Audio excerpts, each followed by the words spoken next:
What's going on, everybody? It's your boy C-Zar, and we are talking about Bitcoin today. We're going to do the Bitcoin March analysis. The purpose of this video is to address where I believe the price will be by the end of March, not using any short-term indicators, not using any short-term analysis, but using just the seasonality and historical references in the Bitcoin bull markets relative to the month of March specifically, and seeing if we can come with an average expectation by the end of this month. And then we can use a little bit of short-term relevance references to help aid that as well at the end. So if that sounds good to you, hit the like button, subscribe, and let's get into it. This video might be a bit boring. It's going to take a little bit of time, but you know, we're going to walk through it. We're going to do the process together.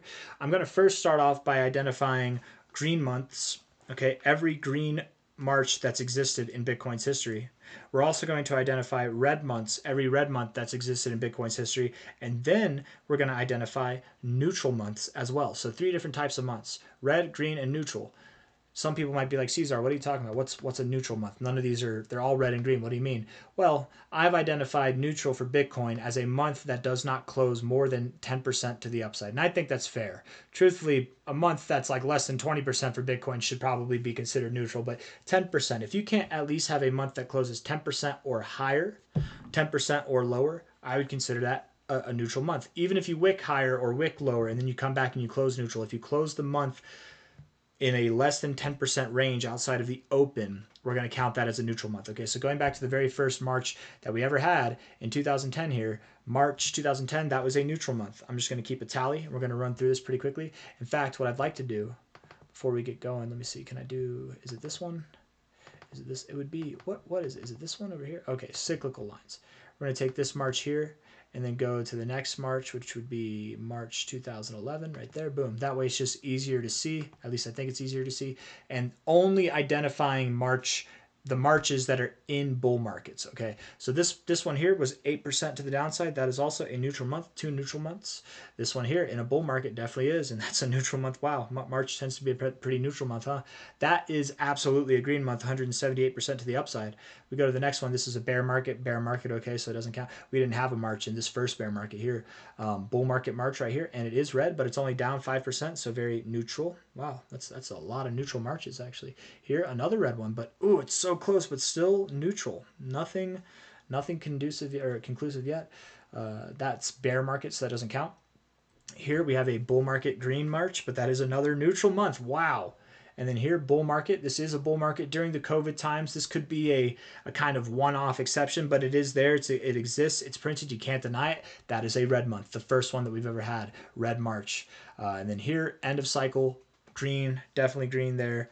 And then going on to the next one, this is a bear market March, so we won't count that. Bull market March here, 23% to the upside. That's 3 green Marches in a row. We go to this one here. That was our last March, and that was 16%. That's another green one. There we go. We're getting some. That's kind of crazy. We've got 2 green Marches already this bull cycle, and that's just not common. That's not common. And then here we go. Here we are on this March right now. We haven't closed it yet, so it's not eligible on this list yet. So what I've got so far is 6 neutral Marches during the bull market. One red, which is again over 10% to the downside, and then 4 greens. So historically speaking, the most likely outcome by the end of this month, if you were to call for Bitcoin to do anything, would be for it to close neutral. But I want to say something that makes me think we're not going to close neutral. That makes me think we are going to go outside of the norms, and we likely will see a month that produces a higher growth than average. And it might be better to base it off of these Marches, but I'll tell you why. Okay, I've done this analysis the exact same way now for, I think this would be the 7th month in a row. We started back in September. When I did this analysis this way, we came with the conclusion that September would close neutral, and it would likely close less than 10%, but it would close green, right? Everybody was expecting September to be bearish. We weren't, because we went through this exact same type of analysis and determined that on average, that's not what happens. September is actually normally a neutral month. Everybody says it's a red month, but it's not. I'm digressing. I'm not trying to talk about September, but September, October, November was pretty accurate. I wasn't 100% right, but I was I would say 90% there, right? If it was a paper, I got an A, right? At least, maybe not an A plus, but it was an A minus or an A to some degree. The last 3 months, if they were papers, I got an F, because we did this exact same analysis and none of them performed at all close to the average expectations of what we've seen in prior bull markets. Okay, so my thoughts are this: if the last 3 months have performed outside of the norms of the average bull market, and this is definitely not your average bull market, you guys, could it be that this month too might be a little bit different than the average bull market? Could it be that during this bull market, where we see something that's very uncommon, which is already 2 months of March that have closed over 10%, which is, again, those two, we only have 4 throughout this whole existence of Bitcoin in its bull cycle history. 2 of them happened this cycle. Could it be that this March we're getting all these bullish narratives coming out? Could it be that this one does close not just higher than 10%, but maybe something on the lines of what this one did, 23%, maybe on the lines of this, 16%? What would that be? What would that be if we did 23 or 16% to the upside? From here, 16% would only mean that we close by the end of this month, you guys, we would be at about $98,000, $99,000. If we run with the other one, which was 23%, right, that would mean that by the end of this month, by the end of March, we're only at $103,000. And I'm not expecting that at all. This monthly analysis would dictate that entirely. But I think that we're going to see something, and this is why I said at the beginning of the video that we're going to use some short-term stuff to incorporate the long-term analysis, okay? The reason why I don't think that we're going to see this, and for the first time now, this is the first time in 7 months that I'm going to not defer to the historical data, and I'm actually going to go outside of it. Maybe it's because I've been burned the last 3 months. I don't know. Maybe I'm going to burn myself now not sticking to the data, and it would have been accurate. But I don't anticipate that Bitcoin by the end of March is going to be under all-time highs. I really do expect by the end of March, Bitcoin will be at new all-time highs, which would imply that from a high here to a low here, we would see something on the lines of a move that is overall 41% to 58%. That's what I'm expecting by the end of March, if not higher. But I'm just going to write that right down. I'm going to write that down real quick. 41% to 58%. Now, I want to see if we can make sense out of this. Going through the bullish marches that we've had, which is only 4 so far. Going through the bullish ones. We've got 2 here, and then we've got a couple others. Here's one right here. I want to write down all these percentages, and we're going to get an average. Okay. And I think I'm going to come up with a pretty preposterous call by the end of this, going against the entire purpose of these videos, but we're going to do it. 29.9%, 96. Yeah. I've already got, what do we have here? That was 23%. 23, we're going to be very specific, 23.08%. And then here was 16.6. 16.6, yeah. So that's 3 marches that were green. Let's get that last one. There we go. Boom, right there. Nope, that was a neutral one. Where, oh, where could my bullish march be? Oh, where, oh, where. Oh, that's not what I meant to do. Come on now. The lines, the cyclical lines really help. Okay, so that one, that's 178%. That's, I don't know if we should include that. That's a bit of an outlier, but let's and that was during your second cycle, but damn, I guess we're going to include that in there. That's probably going to throw off the data. Might have to mitigate that to some degree. Okay, so if we take all this, okay, Google Calculator now. Google Calculator. And we take a 29.96 plus 23.08 plus 16.6.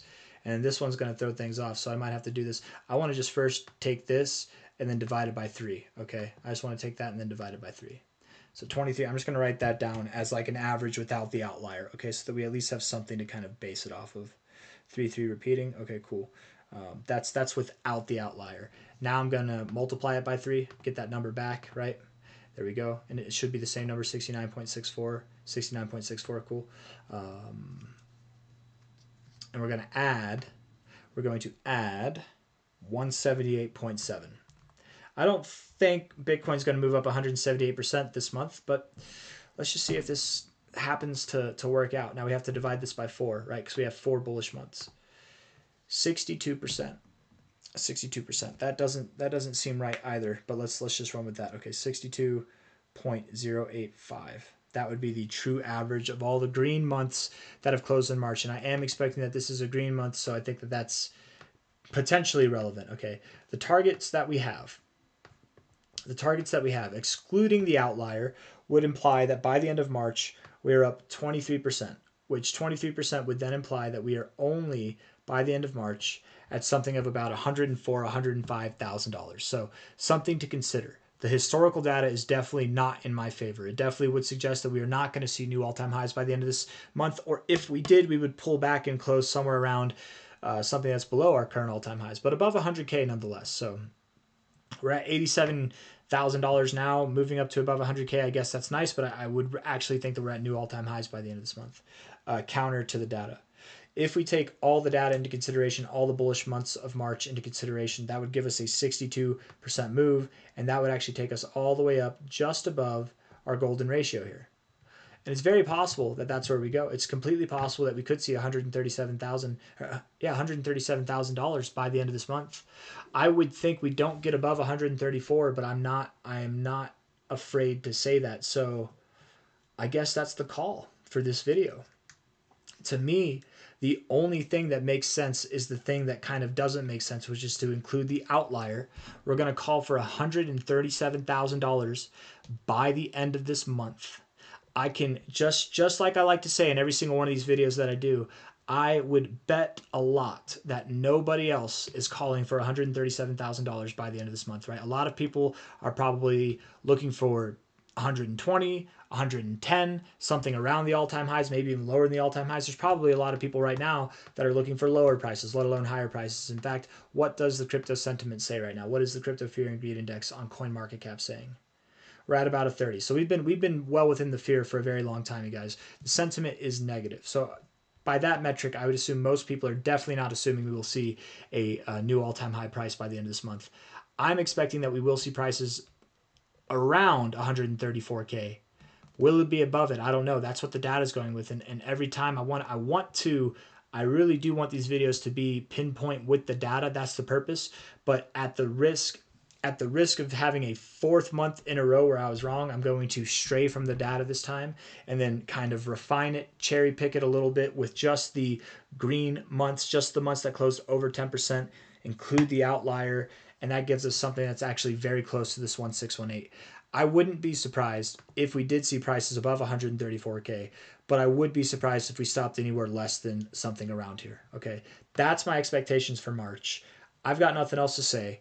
This one went a little bit faster than they normally do, but that's all we got, you guys. So hit the like button, subscribe if you want to see more content like this. Beyond everything else, beyond the simple fact that I'm expecting this month of March to be different because just my day-to-day analysis, week-to-week analysis would more agree with that. Also, we're in a completely different environment than we've ever been. We've got multiple Marches this cycle already that have been bullish, which we've never seen before technically.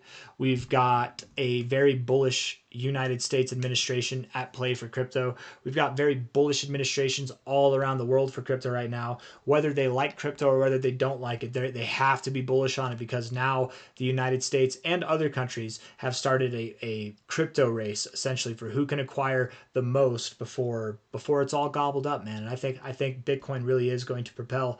If it were to do anything outside of my expectations, I would think it would only go higher, not lower. But we'll see how it goes. 137K is the target, you guys, by the end of the month. We're going to stick with it. 24 days, 20 hours left. Hit the like button, subscribe. I'll see you on the next one. Take it easy. Bye-bye.